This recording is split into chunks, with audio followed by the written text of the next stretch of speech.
আপনারা জানেন উত্তরের জেলা ঠাকুরগাঁও সীমান্তবর্তী এবং হিমালয়ের কাছাকাছি অবস্থিত হওয়ায় এই জেলায় শীতের প্রকোপ প্রতি বছর বেশি দেখা দেয়। তো এবারেও নভেম্বরের শুরু থেকে শীতের আমেজ শুরু হলেও বর্তমানে ডিসেম্বরে এসে কিন্তু শীত ধীরে ধীরে বাড়া শুরু করেছে। আবহাওয়া অধিদপ্তরের মাধ্যমে আমরা যেটি জানতে পেরেছি, দিনের আবহাওয়া তাপমাত্রা একটু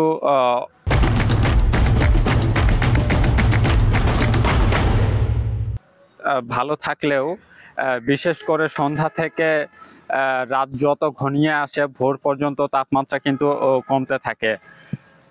এবার এই শীতে বিশেষ করে যারা নিম্ন এবং ছিন্নমূল খেটে খাওয়া মানুষ আছে তারা কিন্তু প্রতিবারেই বিপাকে পড়েন। অনেকের কাছে শীত আসলে আমেজের হলেও এই ছিন্নমূল এবং খেটে খাওয়া মানুষদের জন্য একটি দুর্ভোগ।